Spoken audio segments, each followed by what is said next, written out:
España, 1 de julio de 2014. Las acciones de una prometedora startup española se derrumban un 46% en bolsa. Su fundador, un tal Genaro García, pide calma y muestra optimismo, pero el día siguiente caen otro 26%. La CNMV decide suspender la cotización y ya nunca más volvería al mercado. La empresa es GoWex, una de las pocas compañías de las que España podía sacar pecho por aquella época.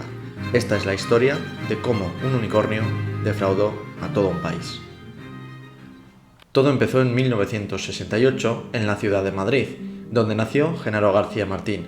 Su padre se mudó a la gran ciudad cuando solo era un crío y a los pocos años ya regentaba su propio restaurante.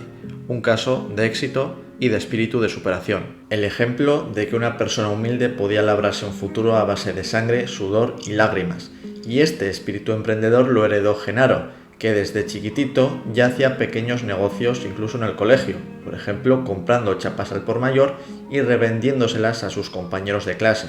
Desde su primer aliento había respirado las calles del Rastro, un conocido mercadillo al aire libre de la capital donde se vendía de todo, desde radiocassettes hasta cachorritos. Pero desde luego, y por desgracia, lo que más marcó su juventud fue la muerte de sus padres y de su hermano pequeño. La familia iba en un coche desde Madrid hacia La Manga para pasar sus vacaciones de verano, pero a medio camino otro vehículo que circulaba en sentido contrario se salió del carril y colisionó contra ellos. Su padre murió en el acto. Su madre y su hermano fueron trasladados al hospital, donde también acabaron falleciendo. Solo quedó él. Tenía 16 años.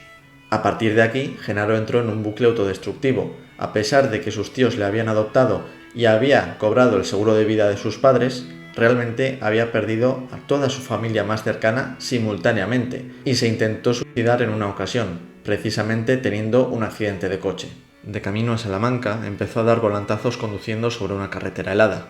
El coche empezó a dar vueltas de campana y él se fracturó varios huesos y salió despedido del vehículo, quedando postrado y malherido en la carretera. Pero volvió a sobrevivir. El propio Genaro dice que a partir de ese momento se le quitaron las ganas de hacer cosas así y se aferró de nuevo a la vida. Ya no era un muchacho problemático, sino un joven hecho y derecho. Un vendedor nato, un empresario, un tiburón, inteligente, calculador, sacrificado y obsesionado. Alguien con la capacidad de ser lo mejor, pero también lo peor. Decidió estudiar Derecho en la Universidad Autónoma de Madrid, donde conoció a Florencia Maté, con la que se casaría poco después. Pero su paso por la universidad se recuerda especialmente por otra cosa, y es que en 1993 acudió a una charla de Felipe González, el entonces presidente del gobierno español y acosado por varios casos de corrupción que habían salido a la luz, y con toda la confianza del mundo le dijo lo siguiente.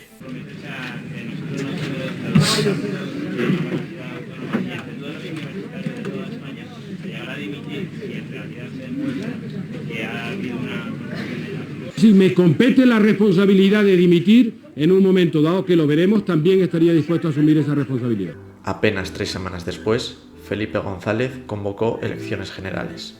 Genaro quería ir a lo grande, así que se asentó en Estados Unidos, la tierra de las oportunidades, y trabajó, según él, en firmas de prestigio como Merrill Lynch, Smith Barney, Morgan Stanley o Prudential Securities, aunque realmente solo se tiene constancia de una estancia laboral de varios meses de duración en Merrill Lynch y no se sabe nada del resto.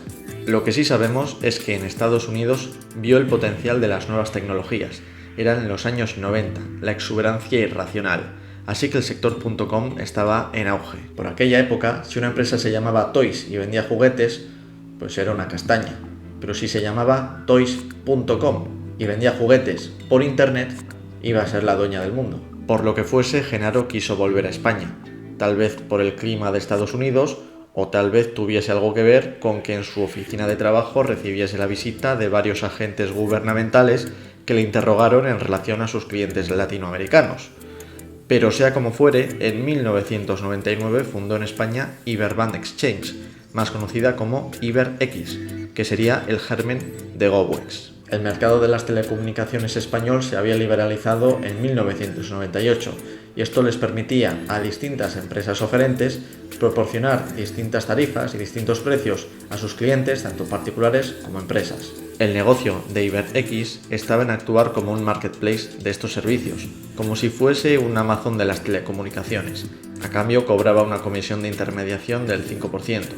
Y 4 años después, en 2003, ya facturaba 2,7 millones de euros. El problema es que poco antes de arrancar la compañía ya había dicho que para el año 2000 estaría facturando 250 millones, así que la cosa parece que no había funcionado. No obstante, en 2004 Genaro se dio cuenta del potencial que tendrían los servicios de internet inalámbricos, vamos, el Wi-Fi. Pensaba que se trataba de un servicio fundamental que todo el mundo utilizaría, así que ¿por qué no ofrecerlo gratis? Si en las ciudades había fuentes de agua que los ciudadanos podían usar sin pagar, ¿por qué no iba a haber fuentes de wifi con el mismo sistema? Y claro, no hay nada que le guste más a un español que las cosas gratis. No, mira esto. ¡Vamos yo! ¡Aquí se pilla wifi! ¡Por fin! ¡Avanti, Felino! ¡Por favor!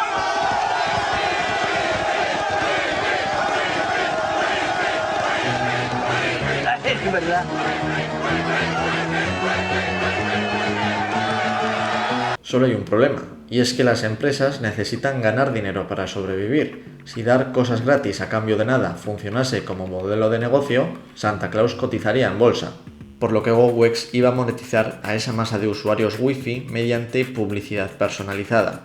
O sea, lo mismo que hacen Google o Facebook con el tráfico que reciben. Su visión demostraba la ambición de Genaro, quería ser la Visa del Wi-Fi. Si Visa era la red común que hacía posibles las transacciones, GoWex iba a ser la red común que hiciese posible el hecho de estar siempre conectado.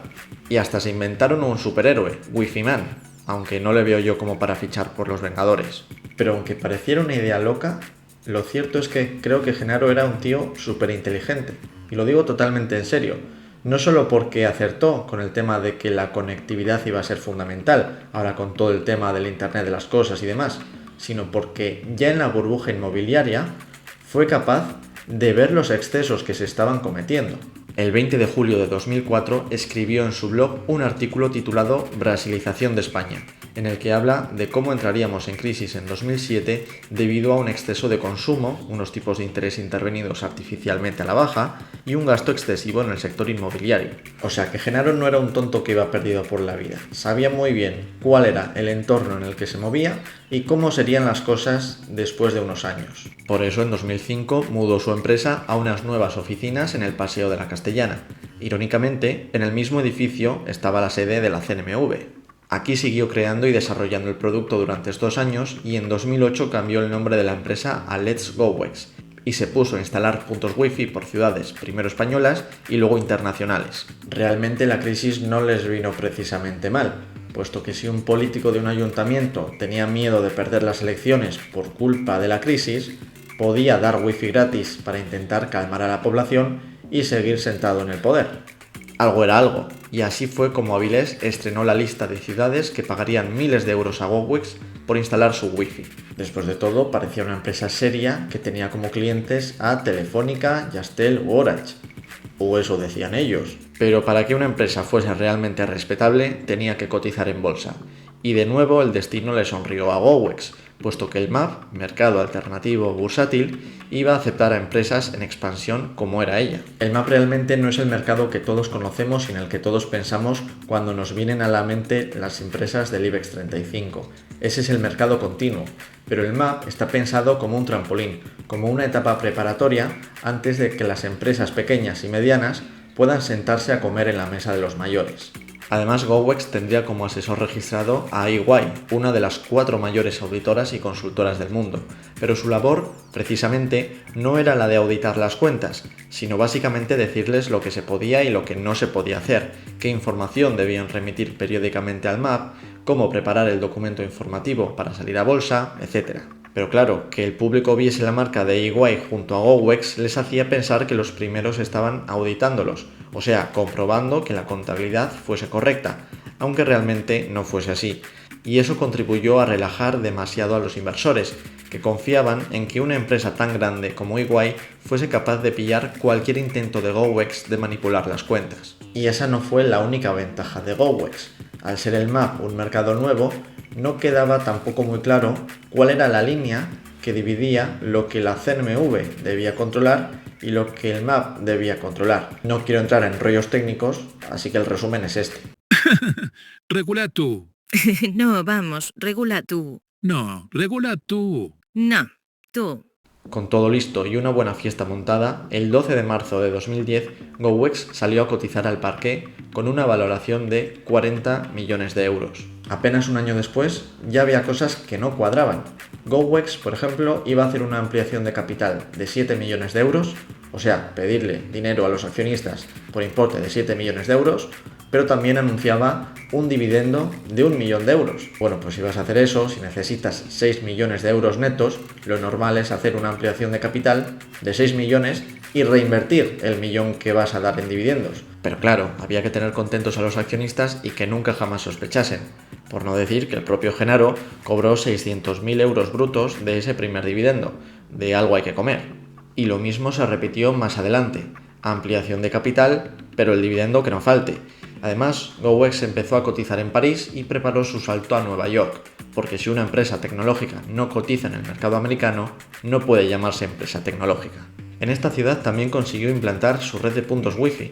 De hecho, se hizo famosa la foto en la que aparece Genaro estrechándole la mano a Michael Bloomberg, el entonces alcalde de Nueva York y hoy en día la 13ª persona más rica del mundo. Pero también desembarcaron en Barcelona, Niza, Santiago de Chile, Madrid, la red de trenes de Francia, Los Ángeles, Dubái o San Francisco. Según Genaro, tenían en torno a 100.000 puntos Wi-Fi y no dejaba pasar cualquier oportunidad de dar noticias al mercado sobre un nuevo acuerdo o cualquier otro evento. Era el milagro de España y en diciembre de 2013 llegó a valer en bolsa más de 1.000 millones de euros y cada vez atraía a más accionistas, que llegaron a ser en torno a 5.000. Pero es que en abril de 2014 ya valía más de 1.900 millones, lo que implicaba multiplicarse por casi 38 veces desde que salió a cotizar. Sin embargo, para junio la cotización había caído un 35% y esto al parecer preocupaba a Genaro, por eso dejó claro en Twitter que él seguía comprando, el auténtico hodler. Normalmente un CEO no se preocupa demasiado si las acciones de su empresa caen de esa manera. Es el mercado, amigo. Por ejemplo, Jeff Bezos vio cómo las acciones de Amazon cayeron un 80% cuando pinchó la burbuja.com y lo que dijo a sus accionistas no fue que seguía comprando, sino ¡ouch!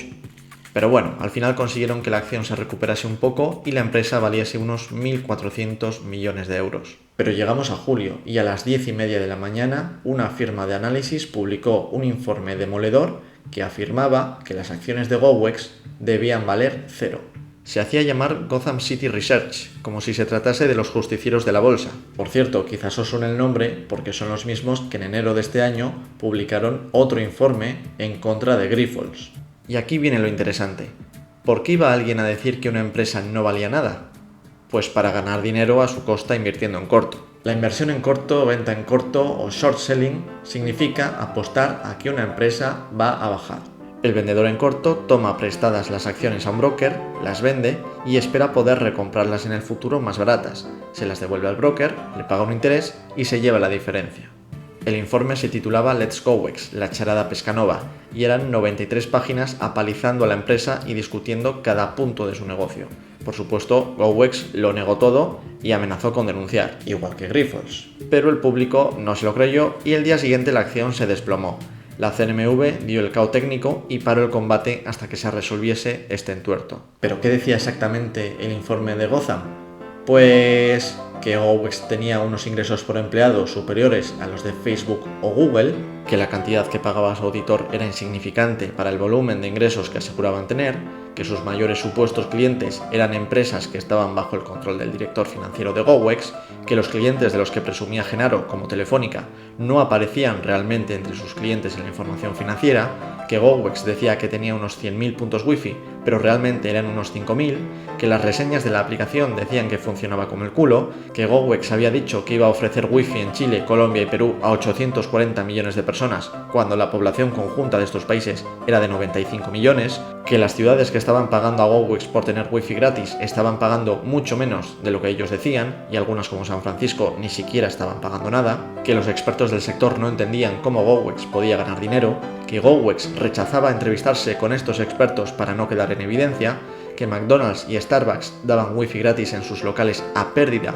a pesar de ser grandes empresas, que la publicidad al navegar con GoWex era siempre la misma y solo se trataba de banners estáticos, que la web de GoWex era menos popular que las de otros competidores, pero aún así GoWex decía que ingresaba más que ellos. En definitiva, que más del 90% del negocio de GoWex era falso y que por lo tanto las acciones valían 0 euros. Si os estáis preguntando cómo es posible que el auditor no se diese cuenta de esto, basta decir que cuando declaró ante el juez, dijo que nunca había presentado la declaración de la renta y que en el último ejercicio había ingresado 300.000 euros.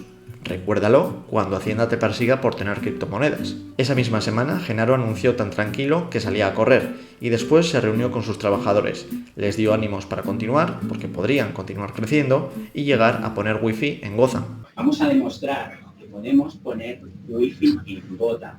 Es una ciudad más del mundo. Y eso es mi objetivo fundamental, poner wifi en Gotham. Y entre todos lo vamos a conseguir. Muchas gracias. Al día siguiente admitió ante su consejo de administración que llevaba años falsificando las cuentas, dimitió, la empresa se declaró en concurso de acreedores y se lo comunicaron al MA. Y él pedía disculpas en Twitter, pero sin good morning. ¿Pero por qué este giro repentino? Si un día estaba seguro de que iba a poder hacer frente a las supuestas mentiras de Gotham, ¿por qué entregarse tan rápido? Pues dicen las malas lenguas que lo hizo porque si le procesaban en España no lo harían en Estados Unidos, donde GoWex también tenía inversores y la justicia era mucho más dura. Allí probablemente no hubiesen tardado en darle el nuevo uniforme oficial de GoWex. Y Genaro no era el único imputado, también se investigó a su mujer, que además ocupaba un puesto en el Consejo de Administración y era la jefa de relación con inversores, al director financiero e incluso a su empleada del hogar, que actuó como testaferro en algunas sociedades. Os podéis preguntar cómo es que nadie fue capaz de ver algo así si las pruebas estaban a la vista. Pues os voy a hacer una demostración. En este vídeo que voy a poner, a ver si sois capaces de contar el número de pases del equipo que viste de blanco.